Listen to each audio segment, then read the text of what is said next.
여러분과 함께 은혜 받고자 하는 말씀은 신앙의 경주 시리즈 6번째 시간이 되겠습니다.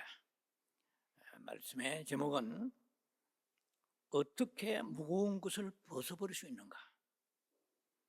본문에 고린도전서 9장과 히브리서 12장의 말씀을 봉독하겠습니다. 고린도전서 9장 24절로 25절 말씀이 되겠습니다. 운동장에서 다름질하는 자들이 다 달릴지라도 오직 상을 받는 사람은 한 사람인 줄을 너희가 알지 못하느냐. 너희도 상을 받도록 이와 같이 다름질하라. 이기기를 다투는 자마다 모든 일에 절제하나니 그들은 썩을 승리자의 관을 얻고자 하되 우리는 썩지 아니할 것을 얻고자 하노라. 히브리서 12장 1절입니다. 여러모로 우리에게 구름같이 둘러싼 허당한 증인들이 있으니 모든 무거운 것과 얽매이기 쉬운 죄를 벗어버리고 인내로서 우리 앞에 당한 경주를 하며 믿음의 주에 온전하신 예수를 바라보자. 거기까지만 봉독합니다.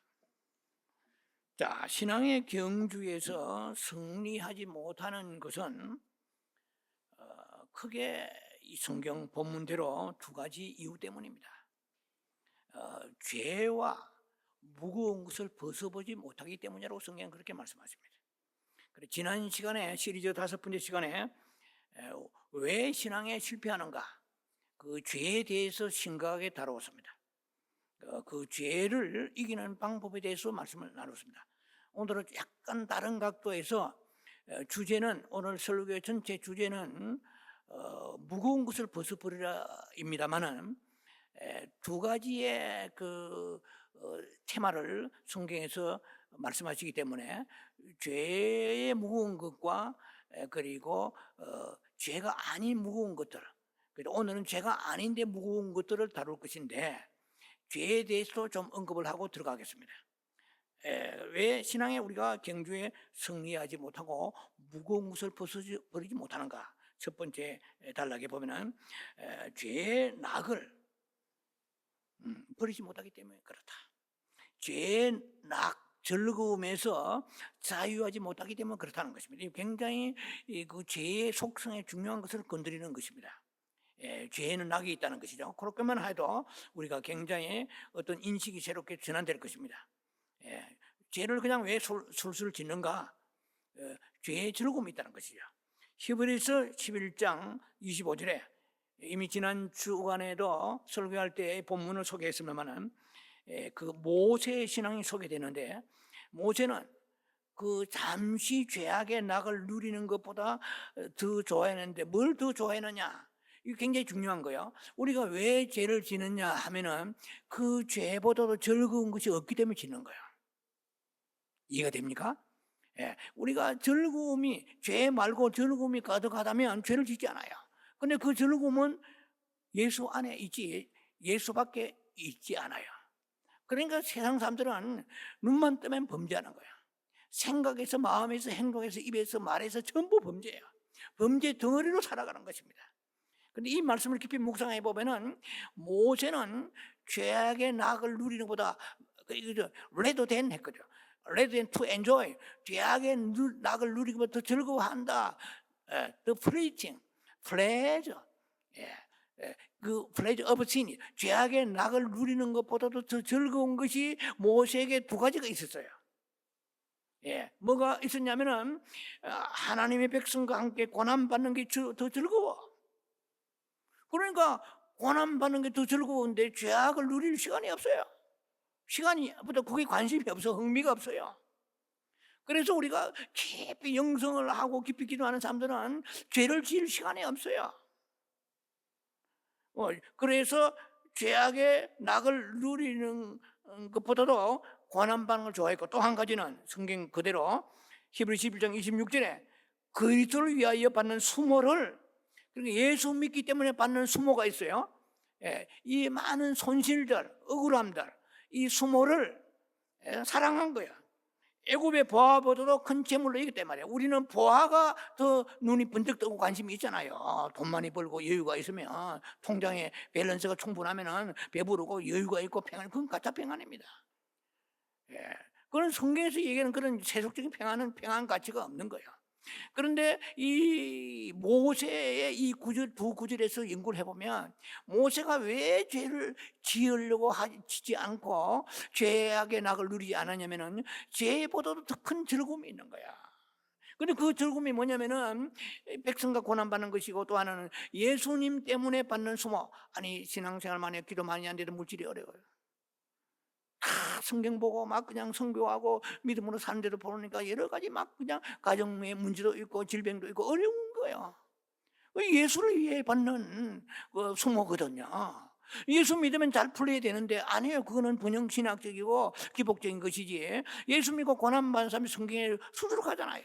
전부 다 고난의 대명사 엮인 사람들 수두룩합니다. 그런데 그것이 원망불평이 되는 것이 아니고 그것이 죄보다도 훨씬 더 보물처럼, 검은 보석보다도 더 귀하게 여겨지는 거야.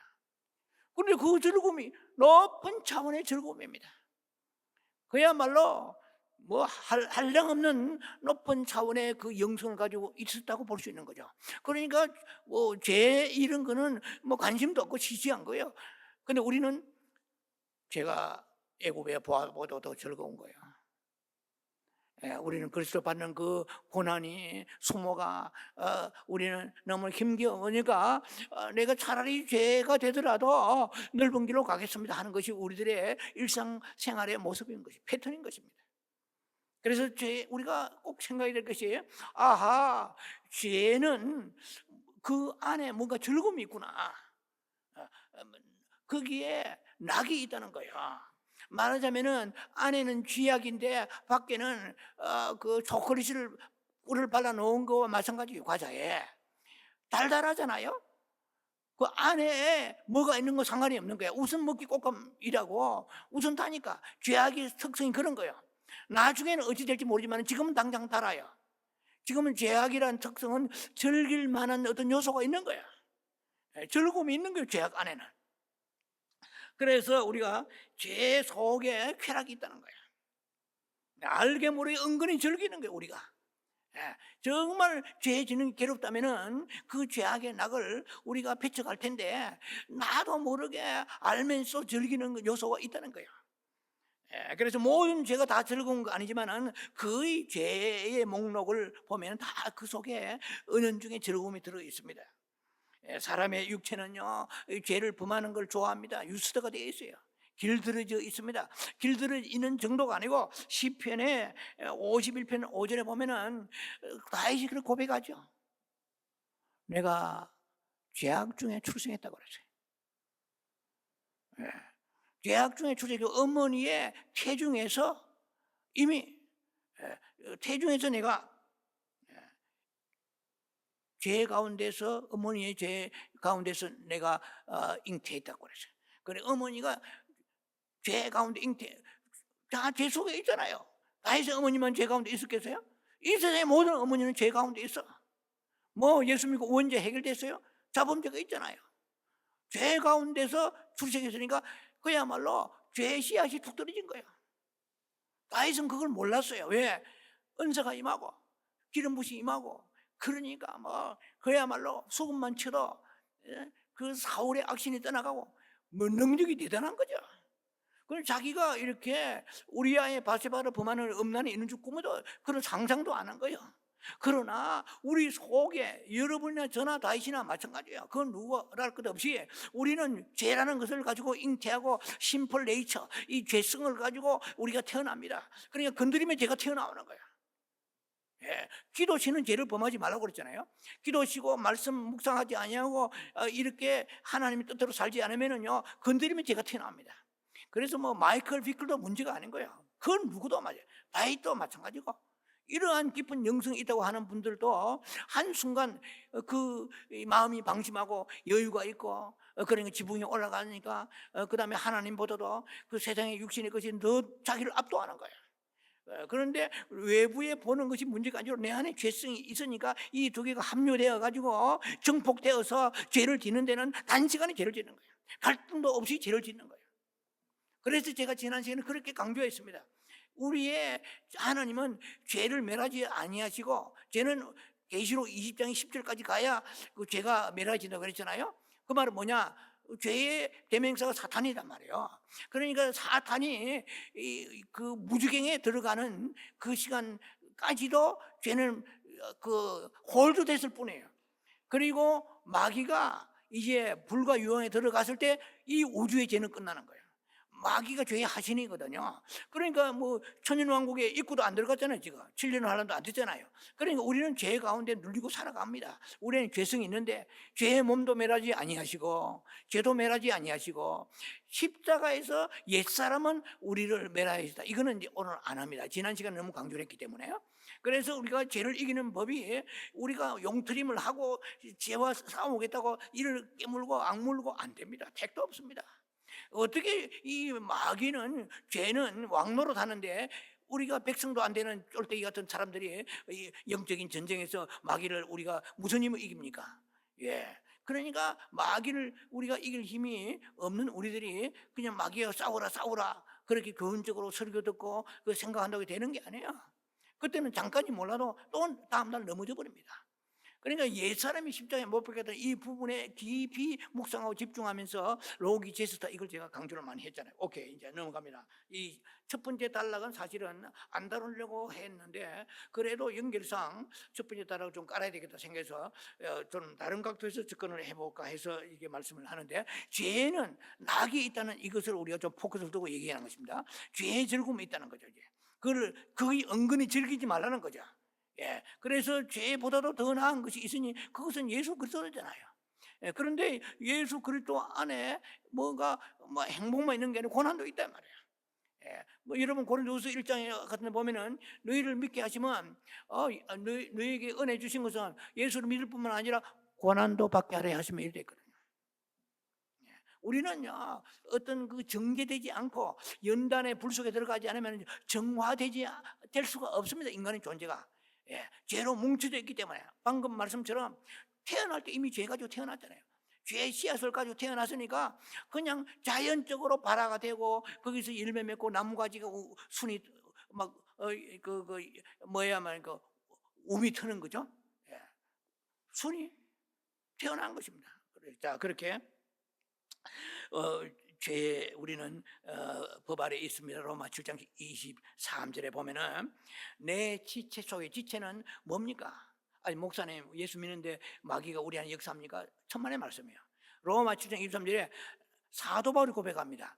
마이 바디라고 했어요. 내 지체 속에 한 다른 법이 있어서 마음의 법과 싸워서 나를 죄의 법 아래로 사로잡아 온다고 그랬거든요. 그러니까 마음의 법을 가지고 뭐 신앙 양심을 가지고 싸워서 못 이겨요. 바울이 그 자기의 지체 속에는 죄의 법, 이것은 마귀의 법이들, 사탄의 법이잖아요. 우리 몸 속에 사탄의 법이 있단 말이야. 좀 우리가 징그럽고 싫지만은 무형의 사탄의 법이 있어서 죄를 가지고 오는데 지가 문제로 죄를 가져와서 죄를 짓게 한다는 것입니다. 자, 우리가 그래서 우리가 뭐 몸을 학대하고 뭐 고행한다고 해서 뭐 수행한다고 해서 죄가 없어지는 게 아니라는 것을 제가 지난번도 말씀드렸습니다. 그래서 정말 우리가 믿음 있는 사람은 죄를 슬퍼하고 미워하고 부끄러워하고 괴로워해야 돼요. 그렇게 하지 않잖아요. 그렇게 합니까? 무슨 죄를 지었다 입술로 아니면은 뭐 행동이나 생각이나 마음을 범죄했으면은 꿈속에서 죄를 지어도 회개해야 돼요. 나도 모르게 뭔가 일루디에서 내가 내 꿈은 꾼 거지 너무 꿈입니까? 나에 해당되는 것은 내가 책임지는 거잖아요. 그만큼 죄에 대해서 민감해야 돼요. 죄를 거부하고 싫어하고 미워하고 부끄러워하고 괴로워해야 되는데 우리가 괴로워하는 그런 성향보다도 겉으로는 괴로워하는 체하지만 속으로는 은근히 죄를 즐기는 게 있다 이 말이에요. 남에게 막 그냥 남을 그 난도질하고 남을 평가하고 평가절하시키고 욕하고 하면은 은근히 뭔가 그 해소되는 것 같은 이거 대절금이잖아요. 남을 씹는 것도 대절금이에요. 그러면 속이 후련해지고 이거 아주 나쁜 것이거든요. 자, 오케이, 이런 정도로 얘기하고 마무리할까 합니다. 어쨌든 간에 우리가 예수를 바라보면서 했거든요. 이 굉장히 이 대명제가 중요한 것입니다. 왜 너희가 죄의 짐과 그리고 나머지의 무거운 것을 버려야 된다고 말씀하시면서 이 히브리 12장 2절에 바로 연결되어 나오는 말씀이 주 예수를 바라보라고 그랬거든요. 그럼 예수님을 바라봐야 돼. 묵상하고 바라보고 기도 바라보고 늘 예수님을 바라보는데 많이 바라볼수록 그 사람은 주님을 사랑하고 믿음 있는 사람이야. 예수를 바라보라. 왜 바라보라 했겠냐는 거야. 예수를 바라보면 믿음이 오는 거야. 그 목사님 믿음이 없는데 어떻게 예수를 바라봅니까? 믿음이 없을수록 바라봐야 돼. 바라보면 예수님이 믿음의 주요 온전케 하신다고 그랬거든요. 원어상 의미는 믿음의 창시자요 이 뜻이에요. 믿음의 발원자요, 믿음의 원천이요 이 말이에요. 믿음의 소스요. 그 어디서 믿음이 나오겠어요? 여러분 뭐 햄버거 집에 믿음이 나오겠어요? 여러분 뭐 레스토랑에서 믿음이 나오겠어요? 아내나 남편의 얼굴에 믿음이 나오겠어요? 어디서 나오겠어요? 믿음은 교회에서 나온 것도 아니야. 예수님이야. 믿음의 원천은 예수님인데 그 예수님을 바라보면 믿음이 없어도 바라보란 말이야. 계속 주야로 주여 예수님의 그 사역하신 일과 말씀과 할 수 있는 데까지 바라보면 믿음이 내게 넘어와서 믿음의 완성자요 창시자이 뿐만 아니라 믿음의 완성을 시켜주시는 믿음이 우리에게 오게 되는 거예요. 그럼 그 믿음이 오면은 그 믿음을 가지고 예수님을 바라보니까 믿음을 가지고 예수님 나의 십자가 주시고 뭐 내 죄가 사해졌다 이렇게 이제 죄를 이길 수 있고 그 다음에 무거운 것도 이길 수 있는 거야. 이것은 이제 오늘 주제입니다. 2달러 3달러의 이것을 마무리할 텐데, 자 1달락의 시간을 너무 많이 할애가 된 것 같아요. 1달락에서 지금 마무리를 해야 되는데, 그래서 우리가 이 죄를 그러면 뭐 이렇게 누구나 죄를 짓지 않습니까? 이렇게 심상히 가볍게 여기서는 안 된다는 거죠. 그 죄의 결과가 성경에서 보면 여러 군데 있지만은 제가 한 가지만 소개합니다. 히브리서 6장 4절 6절에 보면은 한 번 삐침을 받고 이랬어요. 한 번 삐침 받고 은사를 맛보고 성령에 참여한 바 되고, 이거 다 예수 믿는 사람들이 해당되는 얘기죠. 성령에 참여한 바 되고 선한 말씀과 하나님의 선한 말씀과 내세의 능력을 맛보고도 다시 죄를 범하면 되세요. 타락한 자들은 다시 새롭게 할 수 없나니 이랬어요. 새롭게 회개케 할 수 없나니 그랬어요. 무슨 말씀이잖아요? 그래서 능력을 많이 받아서 은사를 많이 받고 체험을 많이 할수록 죄를 지으면 돌아오기 힘듭니다. 왜 그럴까요? 많이 준 자에게 많은 것을 주님이 바라신다고 그랬어요. 그 많은 능력과 은혜를 주고 체험하고 그래 목회자도 심판이 커져 그럴 수 있죠. 왜냐하면 신학 공부했지 남보다도 주야로 성경을 보는 시간 많잖아요. 평신도들은 세상 나가서 일을 해야 되니까 그 많은 시간을 연구해가지고 그만큼 은혜를 주시잖아요. 그래서 성도들 앞에 은혜로운 설교를 했는데 정작 네가 죄를 지어서 무서운 거야.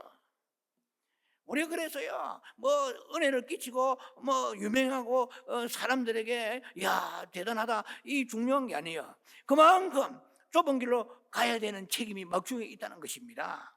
그러면은 히브리 6장의 8절에 보면은 가시와 은근키를 내면 이렇게 나와 있는데, 이것은 신앙 성장으로 되지 않고 배교하고 그 다음에 회개에 합당한 열매도 없고 입술만 회개하고 돌이켜 그 범죄를 또 계속 범죄하는 이런 사람은 성경에 무슨 말씀이 나와 있습니다.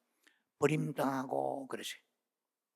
우리는 죄 때문에 버림당하지 뭐 도덕 윤리 뭐 세상에 이런 거 가지고 버림당하는 게 죄의 문제입니다. 버림당하고 저주함에 가까워 마지막에 불사름이 되리라. 히브리서 6장 8절입니다. 불사른단 말은 뭐 어디서 불사르겠어요? 개나잖아요. 이 마지막 결과. 그러니까 목회자도 마찬가지야. 유명해지고 막 사람들이 존경하고 그다음 책을 많이 내고 그 한국에 넘어진 사람이 한두 명이 아니에요. 지금 감옥 간 사람이 있어요. 예를 들면 목회자지만 우리가요 뭐 잘 된다고 그만큼 우리가 하나님 앞에 겸손하지 않고 자기를 치지 않으면 넘어지는 순간입니다. 이게 무슨 말씀이죠? 자, 그래서 우리가 죄는 신앙 경주에 있어서 달려도 되고 안 달려도 되는 게 아니에요. 모든 믿는 자는 필연적으로 달려야 됩니다. 우리 신앙생활 자체가 경주입니다. 지금 나도 모르는 사이에 달려가고 있는 거예요. 본향을 향해 달려가고 있는데 그 자격이 박탈돼 버려요. 이런 죄의 결과는 불사람이 돼버린 거야. 아예 천국 입구도 못 간다는 얘기. 어느 면에서 보면은 뭐 천년왕국 휴거 좋아하네, 택도 없는 거야. 그건 내 희망 사항이지. 성경을 자세히 보시라 이 말이죠. 그래서 우리가 저도 뭐 칼빈주의라서 한번군 영원군이라는 그런 교리에 제가 신앙을 가지고 지금 왔지만은 성경을 깊이 보면은 어떤 부분은 굉장히 성경에서 우리에게 아주 날카로운 어떤 예외적인 말씀이 있다는 거야. 그 뭐 제가 옛날에 얘기했습니다. 요한일서 5장 16절 같은 데 있고요. 마태복음의 12장에 뭐 성령에 해방한다든지, 그다음에 뭐 그 이 죄에 대해서 그 민수기도 나와 있고 여러 군데 많이 나왔어요. 이제 어떻든 간에 뭐 죄를 우습게 여기는 사람들에게 우리가 메시지를 듣고 그렇게 하나님의 은혜로 싸구리 은혜로 생각한다고 그러면은 이건 신앙은 엄청난 지금 그 모험을 즐기고 있는 거예요. 언제 줄에서 외줄타기가 떨어질지 몰라요. 예. 자, 그래서 이제 신앙 경주에 실패하는 얘기를 마무리하고 두 번째, 이제 오늘 얘기인데 본론인데 시간이 그 20분이 가버리네 보니까. 무엇이 무거운 것인가? 이게 중요한 거예요. 이제 무엇이 무거운 것인가? 무겁다는 것은 헬라어로 옹콘이라는 뜻입니다. 옹콘. 옹콘이라는 것은 헬라의 주로 경기장 올림퍼스 올림피아 이거 다 헬라에서 나온 거잖아요. 이 경기장에는 주로 경기에 가장 많은 경기가 종목이 있지만은 거기에 피크라 할까요? 가장 꽃은 마라톤입니다. 그 달리는 러너가 그 과중이 체중이 과중해 버려. 체중이 너무 많이 나가버려요. 체중 조절이 안 돼요. 이걸 가지고 옹콘이라고 그래요. 옹콘.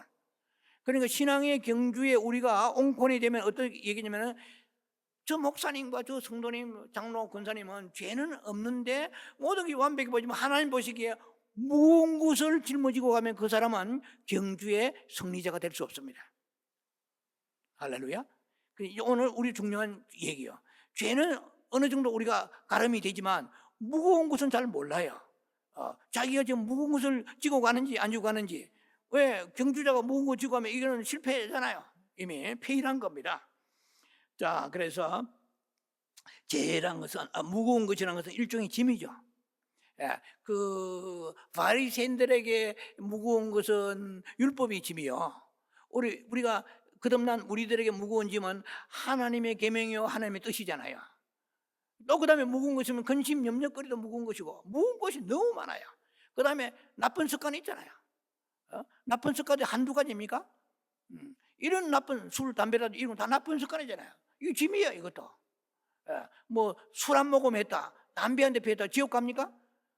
그렇게만 생각하면 안 돼요. 이런 이 경주에 이 사람은 아주 치명적으로 지금 손상을 입고 있다고 알아야 돼. 얘기되면 남을 한번 비판했다. 이거요, 예사로 생각하면 안 돼요. 쉽게 말하면 크레시 감점이야. 신앙 경주의 감점이야. 우리가 신앙 경주의 감점되면 사탄이 달라서 아셔야 돼요. 7 귀신 색감이 달라집니다. 무서운 거예요. 그래서 욥기 1장을 자세히 보면은요, 우리가 하나님 앞에 범죄하든 안 하든 이 약점이 있으면은 마귀는 하나님 앞에서 뭐랍니까? 하나님 앞에 고사질합니다. 참소합니다. 계시록 12장 나오죠. 참소의 그 왕자가 바로 사탄이거든요. 마귀가 저 목사, 저 선교사 말이야, 저 권사 장로가 시간 있는데 말이야 음란한 비디오나 보고 말이야, 그 다음에 남의 씹고, 그 다음에 그냥 엉뚱한 유튜브나 보고 기도도 안 하고 성경 안 보고 이러면 그러면은 하나님이 참소할 거 아니에요? 이해가 됩니까? 저 사람이 물질 떼먹고 말이야. 여러분요, 아무도 몰라? 자기 양심만 아니에요. 마귀가 알지. 마귀가 참소하는 거예요. 저 사람 물질 막으세요.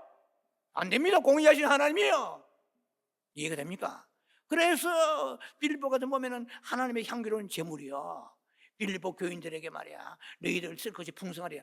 여러분, 성경 구절 가지고 그냥 달달 외운다고요. 성경 부족이 아니에요. 그래서 빌립보 교인들이 사도 바울이 고린도 교회와 데살로니가 교회에서 복음 전할 때 물질 어렵고 힘들고 할 때 사람들 쳐다도 안 보는 콧방귀도 안 끼는데 그 빌립보 교회가 헌금을 하니까 너희가 향기로운 제물들이라 너희 쓸 것이 풍성하리. 여기서 나온 얘기야. 이해가 되십니까? 우리 예수 믿고 우리가 다 쓸 것이 풍성해요? 너희 가난이 있을지라 가난한 자 항상 있을 터인지 된 거예요. 왜? 네 삶을 버릇을 안 고치면 너는 항상 가난에 굶주린단 말이야. 네 희망 상황대로 되는 게 아니야. 물질도 하나님이 허락해 주시는 건데 만남 매출하기 마찬가지고. 이해가 되십니까? 그래서 성경 한 구절로 콩골 달아서 한 구절만 뽑아가지고 그것만 부적처럼 다니고 되는 게 아니에요. 음식점 가보세요. 물론 나쁜 건 아닙니다. 내 처음은 미약하지만 내 나중은 창대하리라. 예를 들면 얼마나 아름다운 구절입니까? 그럼 성경 앞뒤 구절을 설명할 시간 없지만 성경을 앞뒤 구절을 봐야 돼요. 성경의 숄더 어깨를 봐야 양쪽에 있는 거. 오른쪽 어깨, 왼쪽 어깨 뭐라고 말씀하시는지 내가 좋아하는 것만 이것은 기복이거든요. 이게 번영신학이야. 이해가 됩니까? 우리가 번영 얘기하면서도 십자가 고난도 함께 얘기하면 되는데 십자가 고난 쪽 보고 번영만 얘기하면 아멘 아멘 하지요. 그래가지고 무엇이 잘 되는 사람은 복 받았네 하고 안 되는 사람은 기가 죽고 이것이 오늘날 교회 현상이라면 이것은 라오디게 사대 교회지 진정한 교회 아니잖아요. 할렐루야. 자, 우리가 성경을 가만히 이렇게 어느 부분만 내 소신대로 뭐 이렇게 좋아하는 대로 성경 해석해서는 정말 위험한 것입니다. 자, 그래서 매튜 헬리 같은 분은 이렇게 말했어요. 유명한 그 주석가죠. 현재 생활에 대해서 지나친 염려와 애착은 영혼에 대한 무거운 짐이 되어서 너를 끌어내려 버릴 것이다 이래요. 다 생활에 염려 없는 사람 어디 있습니까? 그런 염려가 있을지라도 기도하면서 맡기며 주님 앞에 계명 지키며 나아가야 되는데 염려만 잔뜩하고 있으면은 그래 그 염려가 니를 먹여 살리더냐? 그러면 네 영혼만 계속해서 끌어내려 가지고 땅바닥에 아주 내친거 버리는 거야. 네. 자, 그래서 우리가 이게 그 무거운 것은 죄가 아니기 때문에 별게 아니라고 생각하면 위험하다는 얘기입니다. 고린도서 9장 25절에 이기기를 다투는 자마다 모든 일에 절제하나니 그러세요. 그러니까 이 신앙뿐만 아니고 일반 경주도 마찬가지예요. 저는 그 박세리나 한국의 뭐 박찬호 같은 사람 모르는 사람 없잖아요. 예를 들면 이런 분들이 뭐 그 예를 들면은 그 뭡니까 이게 치는 거 아니 갑자기 생각 안 나. 골프. 저는 골프장에 발도 안 디뎌본 사람 모릅니다. 근데 이런 분들의 막 얼마나 무섭게 훈련 말도 못해. 그들 보면은 그들의 그 사생활을 공개한 거 보면은요. 그래서 절제하는 거야. 먹는 거, 친구 만나는 거, 뭐 쇼핑하는 거, 막 뭐 이런 거 모든 걸 절제하는 거야. 그래서 뭐 타이거 우즈 같은 사람 절제하지 않다가 아마 넘어져 가지고 한때 침체되었다가 요즘에는 다시 뭐 또 회생하는 것 같은데 절제가 없으면은요 아무리 운동 경기에 뛰어난 사람도 한순간에 저 밑에 꼴찌돼 버립니다. 그래서 이 세상에서 저 그 정주영 씨 같은 분도 뭐 크리스천이 아니지만은 그 뭐 있는 크리스천이 아니었을 거예요. 어쨌든 간에 그분이 한국의 그 기업의 신화적인 존재인데 새벽 4시에 일어나가지고 일하는 사람이잖아요. 무섭게 일하는 사람이에요. 예. 그런 빈대가 있는데 그 자기의 그 너무 가난한 그러니까 돈 아끼려고 아주 그냥 빈대가 있는 그런 방에 자는데 빈대가 온몸에 있으니까 밖에 막 세수대를 양쪽으로 돌려놓고 침대를 그 방 가운데 놓고 빈대가 나중에 빈대가 어디서 떨어지더래? 빈대가 천정에서 떨어지더래요. 제가 이 얘기는 뭐냐면은 그만큼 무섭게 내핍 생활하면서 절제하면서 그렇게 했기 때문에 성공신화를 가지고 있는 거 아니에요? 그래서 절제가 없는 사람 치고 신앙생활의 목회자나 성도나 마찬가지입니다. 자기 잘 거 다 자고요. 볼 거 다 보고 놀러다니고 다 놀러다니고 신앙성장, 종교성장 되지. 신앙성장 안 돼요 절대로. 달리기를 우리가 경주하는 사람은 다투기를 그 1등밖에 없다고 그랬어요. 운동장에 다른 일 하냐 다 1등 하겠느냐 한 사람밖에 없다고 그랬잖아요. 그만큼 신앙 경주에 그 승리자가 되기를 어렵다는 것입니다. 그래서 갈라디아 5장에 보면은 성령의 사휘화 오자양 충온절 사랑 휘락 화평이 쭉 나오다가 마지막에 자비 양성 온제 절제가 나와요. 이 성령의 9가지 열매 중에 절제가 들어있습니다. 이 절제가 없는 사람은 성령에 의하여 살아가는 사람이 아니에요. 육신에 의하여 교리를 가지고 종교를 가지고 살아가는 사람이에요. 지식 가지고 지식은 생명이 아니라고 제가 수없이 얘기합니다. 생명과 지식은 다릅니다. 생명의 지식이 되려고 그러면 자아가 파쇄되어야 그 지식이 생명이 되는 거야. 자아가 자기 혼이 강하 있으면 마태복음의 16장에도 너희 혼이 살아 있으면 이 말이죠. 너희 목숨이 있으면 너희가 이르리라 그러잖아요. 이르리라. 그 목숨은 퍼식입니다. 목숨은 네 혼이 강하면, 자아가 강하면, 고집이 강하면, 의견이 강하면 네 영이 죽는다 이 말이에요. 혼이 죽는다 이 말이에요. 무슨 말씀이에요? 자아가 부럽고 파쇄가 되지 않고 지식을 많이 성경을 연구하면 성경은 남한테 침튀기며 가르치 몰라도 자신은 넘어지는 사람이에요. 네, 그건 생명이 안 되기 때문에 오늘 우리가 이 세상을 이기며 어려운 가운데 이 참 말할 수 없는 이런 그 지난한 삶 속에 우리가 있더라도 우리가 낙심자절하지 않고 살아가는 것은 생명인 예수 때문에 살아가는 것이지, 예수 없는 사람은 물질로 살아가는 거예요. 예수 없는 사람은, 예수가 있다 해도 생명이 충만하지 않은 사람은 눈에 보이는 것 없으면 절망합니다. 눈에 보이는 게 있으면 과시하고 의시되는 것이 교만한 것이에요. 이건 정 생명이 없기 때문에 나타나는 거예요. 생명이 있고 없고의 차이가 그만큼 무슨 거예요? 생명은 예수지 교리나 지식이 아니에요. 그 교리나 지식을 통해 생명을 우리에게 주십니다. 요한복음 6장 63절에 내가 너에게 이런 말이 영이요 생명이라 하죠. 예수님의 말씀이 생명입니다. 그런데 예수님 말씀이 생명이면은 우리가 모든 사람이 이 생명의 말씀 듣고 다 영적인 성장이 돼야 돼요. 생명은 예수거든요. 예수가 내 안에 성장하는 거예요. 쉽게 말하면 어떻게 예수가 성장합니까? 예수는 성장할 수 없죠. 그러나 예수의 생명이 내 안에 자란 게 에베소 4장의 말씀처럼 네가 그리스도의 분량과 자라야 돼.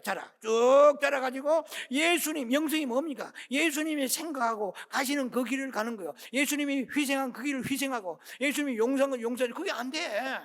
말은 뿌듯하지 용서가 안 되는데 미치는 거야. 용서하고자 하는데 왜? 예수의 생명이 내 안에 풍성하지 않기 때문에. 교리는 풍성하고 신학에서 박사도 있고 그리고 그런 분한테 공부해가지고 지식은 빵빵한데 정작 자기는 보니까 욕심이 있고 자기는 교만하고 엄난이 있고 안 되는 거예요. 제가요 이렇게 성경을 연구하면서 목회 오래 하면서 얻은 결론은 그거예요. 성경을 보면서 왜 안 됩니까?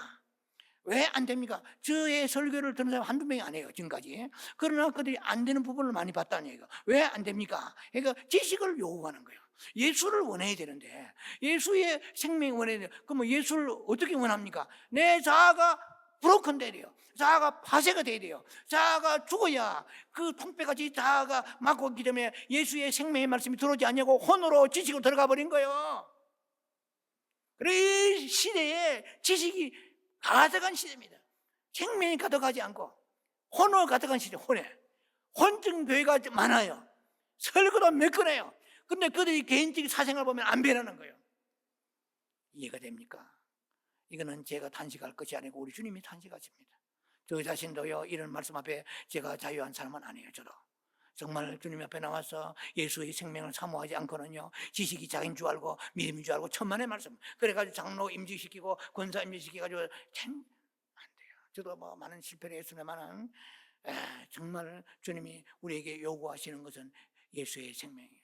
골로새서 3장 4절 예수가 생명이에요. 예수 그리스도만이 생명이에요. 어떤 것도 생명이 아니에요. 그런데 생명의 말씀을 목사들이 연구해가지고 증거하는데 그 말씀을 전하는 목사도 마찬가지지만 말씀 받는 성도들이 자아가 땅실땅실에 안 깨지고 통폐까지 강하면은요 말씀이 들어가지 않아요. 어디로 들어가냐? 지식으로 들어가면 골수로. 생명으로 들어가야 돼요. 영혼으로 들어가야 되는데 그 영혼을 이기는 생명을 가지고 있어요. 모든 고난도 이기고 가난도 이기고 슬픔. 저도 슬프면 슬픈 거예요. 그런데 저도 가난하면 어려우면 어려운 거예요. 저도 없으면 없는 거예요. 그러니 중요한 게 있고 없고보다 중요한 게 이기는 거야. 가난을 이기고 슬픔을 이기고 좌절 절망을 이기고 미움을 이기고 이길 수 있는 것은 내가 못 이겨. 김 목사의 인격 못 이겨요. 예수의 생명 이기는 거예요. 사망 이기고 생명 그 모든 미움도 이기고 절망 낙심 이기고 두려움을 이기는 거예요. 할렐루야. 제가 13년 영수하며 깨달은 게 이겁니다. 이기는 생명. 교리나 신학 박사 하기도 저도 여러 개 있지만 그거가 이겨주지 않아요. 그래서 많은 시련을 당합니다. 아들아 이런 환경에서도 네가 이기려고 하느냐? 저는 이길 수가 없습니다. 주님만 바라보는 거예요. 예수를 바라보는 거예요. 그런 이 무거운 것들 내 마음의 근심, 염려, 목회, 어려움 이런 것들 이기게 해주신 것들은 예수를 바라볼 때 나도 모르게 일은 하나도 변한 게 없고 새로운 것이 기적도 없는데 내 마음에 프레시 어노인팅 신선한 어노인팅이 부어지면 용기가 생기고 희망이 오고 장래 내가 너에게 주는 것은 에레미야 29장 11절에 너에게 재앙이 아니요 소망과 희망을 주는 것이란 말이야. 예수님이 우리를 부르실 때에 뭐 물질과 부르시고 뭐 건강 부르시고 안 그래요. 흉거서도 병들고 암들로 죽으셔. 그러면 저주받았으면 아니에요. 예수님이 33살 돌아가셨으면 일찍이 돌아가시니까 그 장수해야 되잖아요. 아니에요. 그 성경은 껍데기를 보는 거 아니잖아요. 생명인 예수 그리스도에 걸어가신 것은 그건 머리 줄 것도 없어요. 여우도 굴이 있지만 예수님 능력이 있는데 뭐 왜 자기는 가난해요? 생명의 길을 보여주신 거예요. 봐라 이래도 흔들리지 않냐고 십자가를 향해 간다. 팔놈이 나를 따르라. 이것들아 너희도 나를 따르느냐?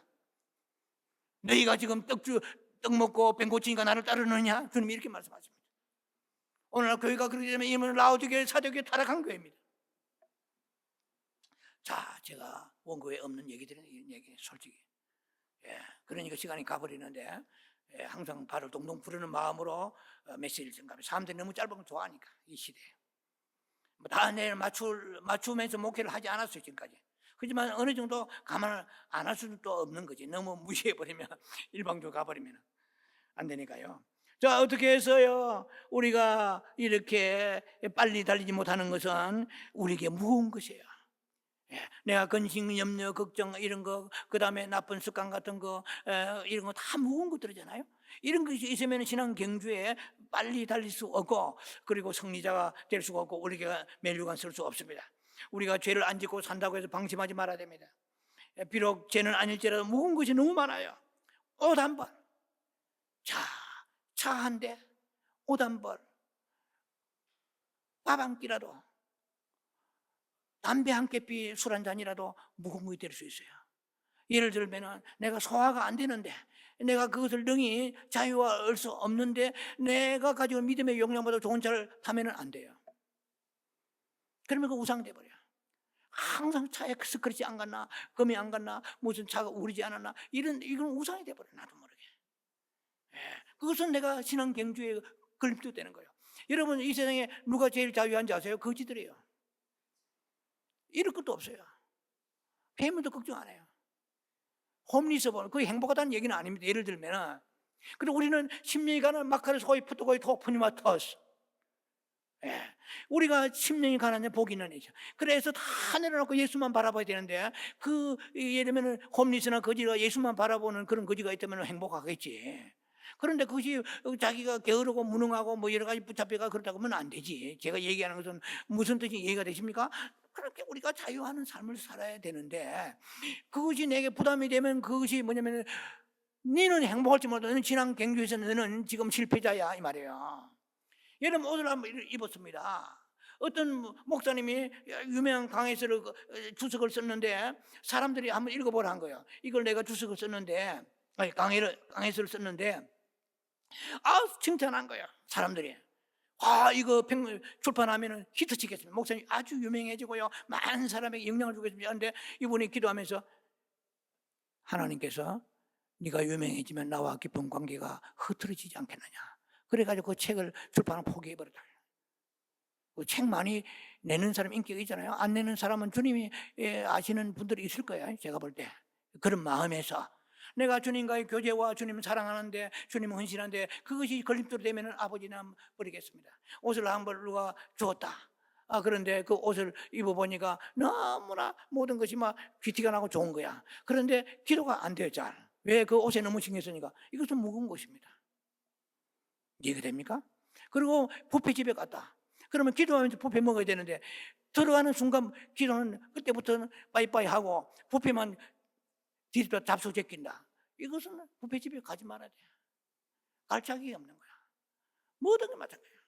내가 좋은 신발이 있다. 그 신발 신어서 기도가 더 잘 되고 너무 감사하고 너무 행복하고 그러면은 그것은 내게 무거운 것이 아니에요. 그런데 내가 하나님과 관계에서 점점점 멀어지는 거 이것은 좀 무거운 것이 되는 거거든요. 뭐든지 이해가 되십니까? 할렐루야.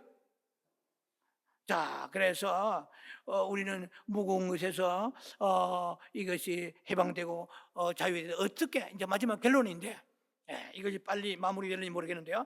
어떻게 해야 그러면 이 무거운 것을, 이게 이제 요체가 나옵니다. 어떻게 해야 이 무거운 것을 버릴 수 있는가 이 말이야. 벗어버릴 수 있느냐. 예, 세 번째 단락입니다. 예수를 바라보라는 거예요. 이게 또 나옵니다. 이제 예수를 주야로 바라보고 예수의 멍에를 매라 이 말입니다.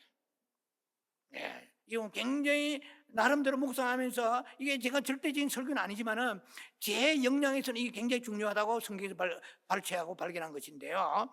예수님을 바라보라는 것은 죄 문제도 해결하지만 무거운 것을 짊어지는 그런 사람에게도 이 말씀이 해당되는 거예요. 그 무거운 것이 죄 말고도 너무 많다고 얘기했잖아요. 그런데 뭐 어떤 사람 병든 것도 있고 가난도 있고 그다음에 뭐 자녀 문제도 있고 나쁜 습관도 있고 다 무거운 것이야. 그다음에 하나님의 말씀도 지키기가 무겁잖아요. 이 모든 무거운 것들을 어떻게 하면은 가볍게 지고 갈 수 있느냐 하면은 예수님을 바라보라는 거야. 바라보면 아까 얘기했잖아. 이거 다 해당되는 얘기입니다. 믿음이 오는 거예요. 예수님을 바라보면 믿음도 오고 사랑도 오고 예수의 성품도 오고 놀랍잖아요. 자꾸 바라봐요. 그래서 이 시편 68편 19절 보면은 날마다 우리 짐을 지시는 주 우리의 구원이신 하나님을 찬송할지로다 그러죠. 그리고 예수님은 이미 십자가 지실 때 내 죄짐도 지시고 무거운 것도 다 지고 가셨거든요. 그런데다가 시편 89편 보니까 죄송합니다. 68편 보니까 19절에 날마다, 그런데다가 그것도 모자라서 우리를 불쌍히 여기서가 날마다 우리 짐을 지신다고요. 그러니까 우리가 짐이 있으면 이거 어떻게 해결해? 돈이 없는데, 이게 몸이 좀 아픈데, 우리는 언제 아플지도 모르잖아요. 언제 돈이 떨어질지도 모르고요. 언제 자녀들이 참 우리가 신앙의 길을 벗어날지 모르잖아요. 그러면 우리가 그것을 바라보며 걱정, 염려할 것이 아니고 날마다 우리 짐을 지시는 주여, 내 자녀의 짐을 지셨습니다. 고백하면 주를 바라보라는 얘기야. 아버지 물질이 어려운데 이건 들어올 구멍이 없습니다. 도대체 소스가 없는데 어떻게 해결합니까? 이런 문제는 있는데, 그러니까 그 걱정하지 말고 먼저 주 예수를 바라보면서 너의 재정에 어려운 짐을 지고 가신 네 그 때문에 짐을 지러 오신다. 오늘 지고 가신다. 주님은 네가 알 수 없는 홍해수 밑에, 그 밑에 길이 있는 줄을 모세가 봤겠냐? 안 보이잖아. 요한복음 2장에 마리아가 예수님의 혼인잔치에 갔을 때 거기에 누가 포도주가 어디서 나올 줄 누가 알았냐? 아무도 인간의 이 머리통 가지고는 몰라. 그러니 예수님께서는 그 물 항아리에서 항아리에다 채워라. 그러니까 포도주가 돼버리잖아요. 물로 포도주를 변하는 거야.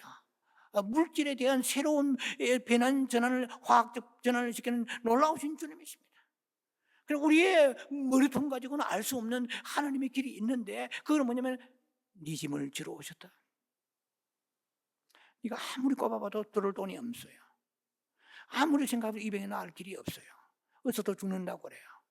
그런데 우리는 날마다 내 짐을 지러 오신 주님을 찬송합니다. 주님밖에 없습니다. 다른 데 길이 없습니다. 살려주세요. 그런 마음을 가지고 주를 바라보라. 자,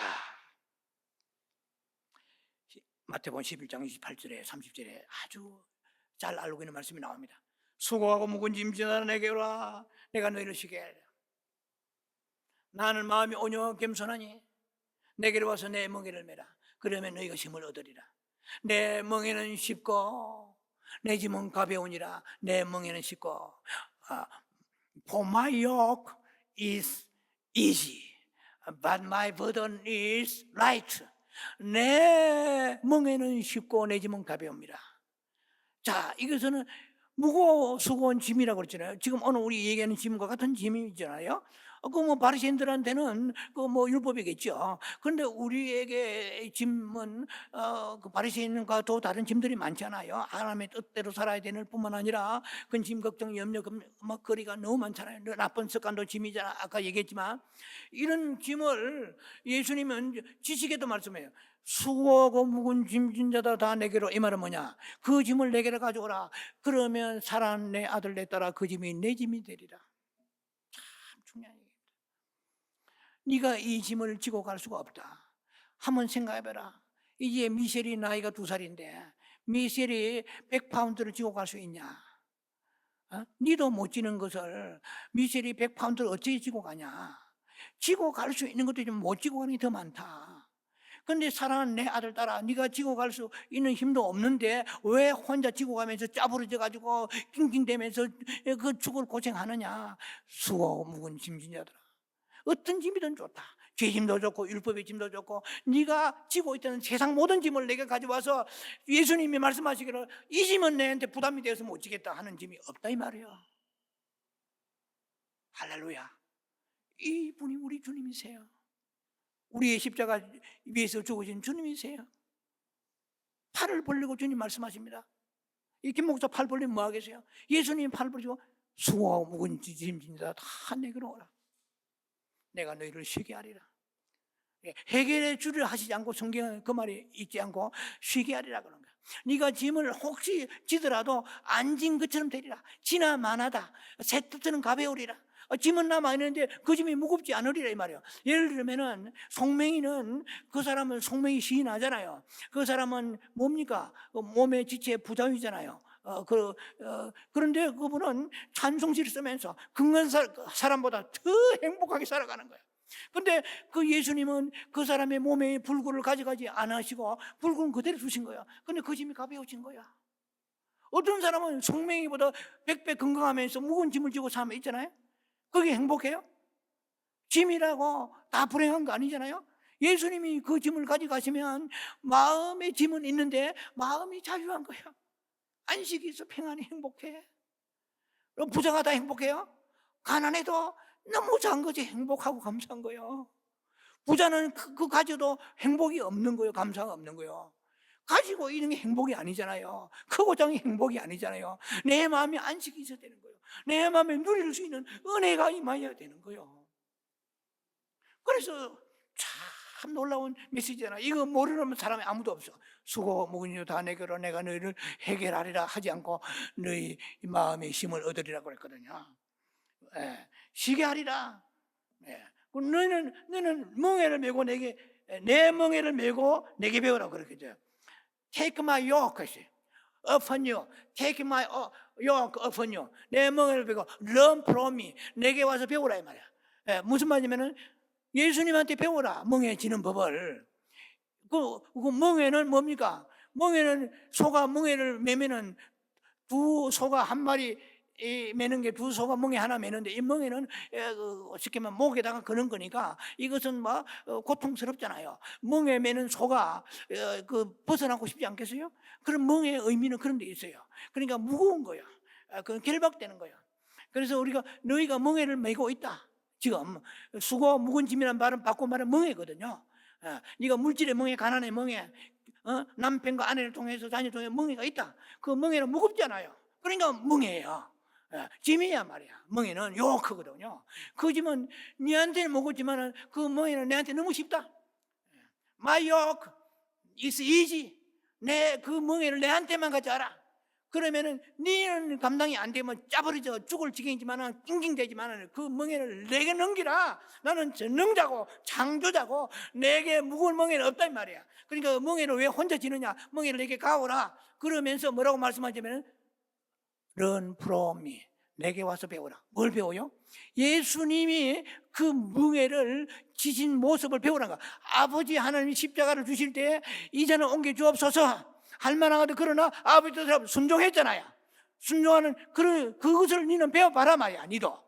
근데 니는 내 말씀대로는 순종하지 않으면서 멍에를 내려놓으려고 하느냐? 그는 못 내려놓는다. 멍에를 메고 내게 와서 나의 멍에를 메고, 나의 멍에는 아버지가 내게 주신 멍에다 말이야. 내가 그 십자가의 멍에를 나는 벗어지지 않았잖아. 그래서 네가 구원받지 않았냐? 나의 멍에를 나와 멍에를 메고 내게 배우라 말이야. 내가 아버지를 어떻게 했느냐 말이야. 그러니까 네 짐이 해결이 안 되고 무거운 이유는 멍에를 내가 가져오지 않고 설령 가져올라 하더라도 배울 생각 하나도 하지 않구나. 성경만 배운다 이 말이야. 지식만 배운다 이 말이야. 실행하라 이 말이야. 그대로 내가 아버지의 십자가 아버지 가는 것은 내가 준심은 아시죠? 그러나 차마 가지는 않겠습니다. 그만큼 마음만 알아주세요 했나? 실제로 죽으셨잖아요. 무덤에서 3일 동안에 무덤 속에 있었잖아요. 실행하는 것입니다. 실제로. 그와 마찬가지로 너는 배우라. 넌 프롬이 말이야. 실질적으로 행하는 것을 배우라 이 말이야. 이해가 됩니까? 이론이 아니에요. 교리가 아니에요. 실제로 그렇게 하라는 거야. 네가 나 가난한 사람 보고 아이고 좀 겨울에 덥게 자지, 그 배고픈데 뭘 좀 햄버거나 먹지, 이렇게 하지 않아. 덥게 하라, 배부르게 하라야지. 말과 진실로 행함으로 하라고 그래요. 요한일서 3장에 8절입니까 18절 보면은 진실로 행하란 말이야. 그러니까 말만 하면 뭐 하겠냐 말이야. 그래서 예수님의 삶은, 야고보가 예수님의 동생이잖아요. 야고보가 볼 때 야고보서에 행함이 막 나오잖아요. 예수님이 말씀하신 것은 100% 그대로 행하는 분이에요. 내게서 배우란 말이야. 나의 행동을 배우고 나의 삶의 헌신과 순종을 배우란 말이야. 그러면 네 짐이 내게 넘어온다 이 말이야. 할렐루야. 자, 그렇게 말씀하시면서 그러면은 문제 해결보다 먼저 네 마음을 쉼을 얻거든 자유한 거야. 문제는 해결되는데 질투지 기쁜 거야. 내 짐인데 왜 이리 가벼워져? 우리가 은혜 받을 때요, 어제 똑같은 나무가 오늘 보면 나무가 춤추고 노래하고 은혜 받으면 막 변화가 오잖아요. 똑같은 나무인데 왜 그러냐? 네 마음이 새로워지는 거야. 네 마음에 하나님 생명이 들어가는 거야. 세상 보는 눈이 달라져요. 우리의 눈이 달라져요. 우리의 시선이 달라지는 거야. 그냥 이 눈 가지고 2.0이 중요한 게 아니고 그 내 마음이 새로워지면 눈이 달라지는 거야. 세상이 달라지는 거야. 그냥 똑같은 거지만은 햄버거 한 조각도 눈물을 끼운 거예요. 주여 어찌하여 이 햄버거를 먹을 수 있나이까. 감동이 와야 돼요. 감사로 제사 드리는 거예요. 그런데 사람들은 소유가 행복인 줄 알고 있다 이 말이야. 예수를 믿는 사람도, 목사도 거기가 커져야 행복인 줄 알고 있고, 성도들도 기업이 돈이 잘 벌 행복인 줄 알고 있고, 주의 멍에를 가지고 주님 앞에 가서 힘을 얻어야 돼요. 장사가 되든 안 되든 거기에 관심을 갖지 말고 주여 내게 힘을 주옵소서. 내가 주님의 멍에를 지겠나이다. 주님께 배우겠나이다. 순종을 배우겠나, 휴식을 배우고 실행을 배우겠나이다. 그러면은 내 짐이, 그 송명이 얘기했지만 그 사람뿐이겠습니까? 그 사람의 몸에는 그리고 삶은 그대로 그 어려움이 있지만은 그 사람은 새털처럼 가볍게 사는 거예요. 행복하게 사는 거예요. 헨리 나우엠 보세요. 그 사람은 하버드 대학 교수하다가 다 때려치우고 영성, 헨리 나우엠 아시잖아요. 저 가나다 그 가서 막 그냥 지체 부자예요. 공동체에 살다가 이 세상 떠났잖아요. 그 사람이 먹을 게 없겠어요? 유명하지 않겠어요? 하버드 대학 교수가 다 때려치우고 성경 말씀대로 가난한 자에게 식임순이 바로 시키는 믿음으로 나아간 거예요. 근데 그 사람이 그 영성이 나온 거예요. 그 사람 책에서 보면 소망이 오고 기쁨이 오고 감사, 행복이 오는 거예요. 우리의 행복은 소유에 있지 않고 하나님으로부터 오는 감사이고 행복이 있는 것입니다. 그래서 우리를 주로 무거운 짐이 한두 가지가 아니에요. 그런데 이런 말씀을 보면서 주여 회개하고 이 무거운 짐을 내가 졌으니까 기쁨도 사라질 때가 있었습니다. 이제 이 설교하기 전에 이 아버지의 멍에를 주는 게 같이 지겠습니다. 나의 멍에는 요한일서 5장 3절에 네가 나를 사랑하면 나의 멍에는 쉽고 그 나의 계명은 무거운 것이 아니라고 말씀했습니다. 그래서 멍에를 지는 법이 이제 마지막 결론의 시간이 많이 지나가나요. 예, 이 멍에를 지는 법 중에 하나, 유일한 법 중에 하나가 하나님을 사랑하면서 바라보면서 사랑하면서 멍에를 지자 이 말이에요. 할렐루야. 예, 그 어머니는 머리에 보따리 이고 덩어리에 애를 얻고 손에는 양쪽에 무슨 무거운 짐보따리 들면서 낑낑대며 여름에 땀을 질질 비지땀을 흘리는데 아이고 너무 불쌍해 보이는데 아이까지 얻고 막 그냥 너무 처근해 보이는데 무겁지 않소 아줌매 하니까 하나도 안 무거워요 이런 거예요. 아유 아줌마 돌아나 이렇게 무겁게 가는데 안 무거워요 하니까 내 새끼가 사랑한 내 새끼가 어떤 게 있는데 왜 무거워요? 사랑하면 모험이 사라지는 거야. 우리는 예수님을 사랑해야 돼요.